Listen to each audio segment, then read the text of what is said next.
there's a lot of great players in the NBA. So imagine if this is the third team, imagine what the second team and the first team is going to look like. But let's move on to the second team. Starting our second team, we have Uncle Drew, Kyrie Irving, who, if you're watching this at this point, had one of the most amazing layups I've ever seen. He was guarded by 3 Clipper players, went up in the air, held it. It's kind of like that old Seinfeld joke where they were like talking about, who was it? Keith Hernandez, and how the spit hung in midair and broke physics. Like Kyrie, I think he's like a cat or something, because he doesn't subscribe to physics. Like the stuff that he does. I've been watching basketball now since I was a kid. So over 3 decades, I've been watching basketball. Over 3 decades. He does stuff that I have never seen in my life. And I've played basketball and I watch all types of basketball. Kyrie is one of one. I think he's the most skilled player in NBA history. I think he's one of the most clutch players. I think he's number 1 in handles, clutch shots, whatever you want to call it. He is number 1 on multiple, I guess, tiers or whatever you want to call it, specialities, but he is number 1 on several planes. Obviously, he's a little kooky with that whole flat earth thing, and he's had a lot of issues with social unrest and kind of like, but I think he's calm now in Dallas, and I think he's very deserving of this second team. I do think that once Embiid and or whoever else gets injured on Team USA, I think he should be the first consideration for that team. He is not afraid. He can play with anybody. He can play off the ball, on the ball. He makes a good effort defensively. I think he would be good for Team USA. It shows diversity of thought, but I digress. He's the first pick for the second team.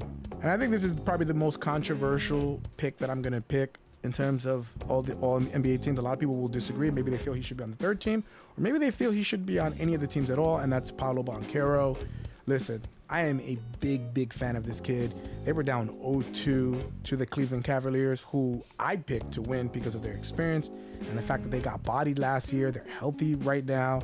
They should win this series against a young team, but this guy is legit. This guy is part of the future. He needs to defend better and he needs to rebound better, but everything else, passing, scoring, three-point shooting, I think his free throws could use a little work, but winning, the culture, he's willing to give up that pass and let somebody else hit the game-winning shot. He has no ego. He has helped the Magic become a playoff team this year. They may make it to the second round, and it's all on the back of this kid who's, 21? And nobody talks about him. He belongs on this team. He made his first All-Star game this year. He has been tremendous for the Orlando Magic and their franchise. I hope he stays there, because I hope he doesn't want to go to a bigger market. He seems like he likes the limelight. Lakers, you guys got to pray that you guys get this kid, but this guy is Chris Webber on steroids, and he is going to be on these All-NBA teams for a long time, so let's see what happens.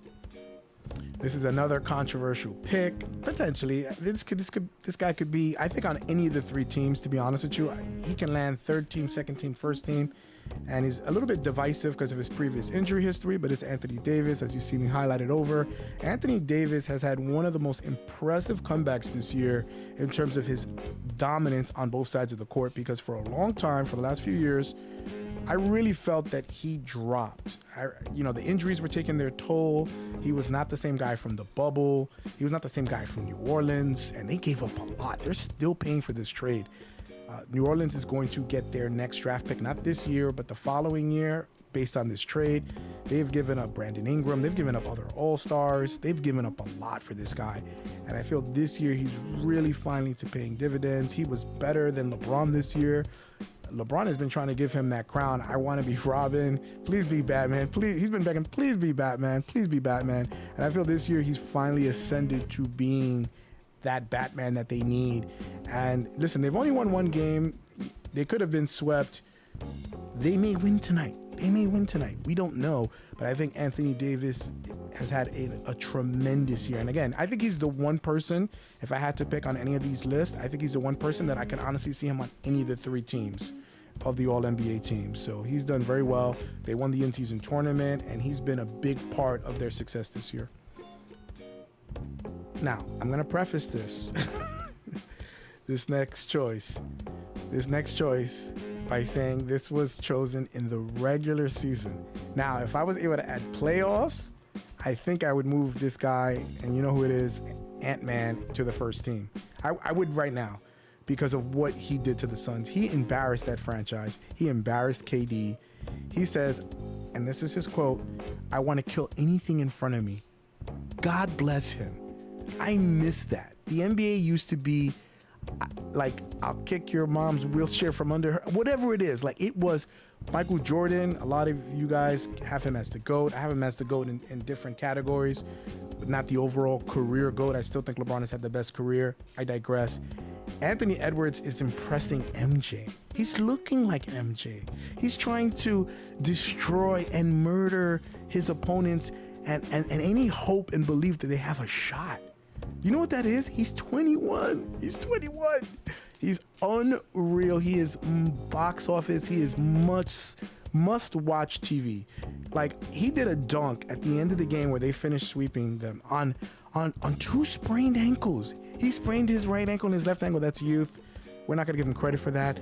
But my God, it was like a nuclear bomb went off. He almost decapitated KD.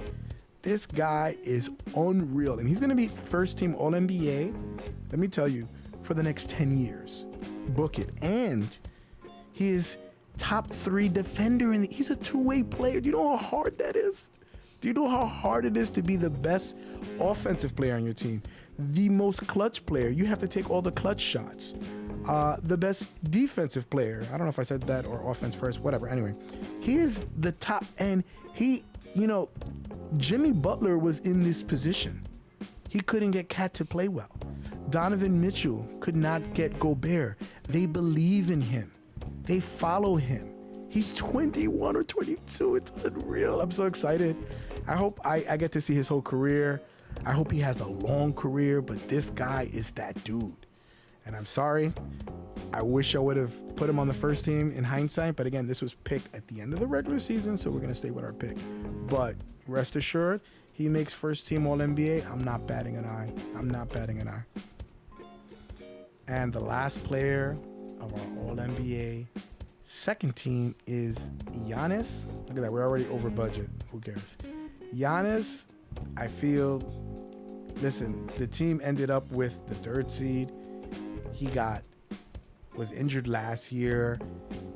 And yeah, he's dominant. He's averaging over 30 points a game.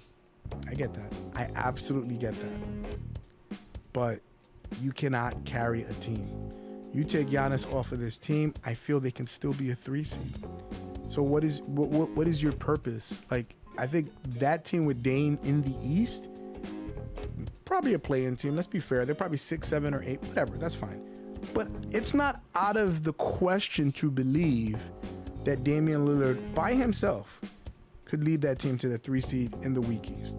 So what are you doing? What is your worth? Like, I just don't feel, and he was the reason that Adrian Griffin was fired. Big mistake. Doc Rivers in the middle of the season did not have enough time to set his team, to get his assistant coaches that he wanted. You threw your team under the bus. You're not your team, your franchise under the bus. And they're following his whim because they're terrified of him leaving. You gotta tell the star players no. You got to. And now he's injured. Their team is down 3-1 to the Pacers currently as we watch this, or as we're making this. And he's just not that dominant player where he could drag a team with a bunch of G League scrubs to the finish line. They lost the team, I think, to Memphis, who had their top nine players out with injury. How are you considered that good? I don't want to go too long roast Giannis, but this is why, because I know a lot of people are going to be like, oh, he should be on the first team. He's not that guy anymore. I'm sorry, he's not. Will he be in the future? Yeah, I think he's still young. He can. But I feel like the last 2 years, I felt, That concludes our second team. So I feel like you kind of guys know where the first team is going. You see who's not there. So I think you can guess as to who's coming up, but we shall see. Stay tuned for the first team. Let's go.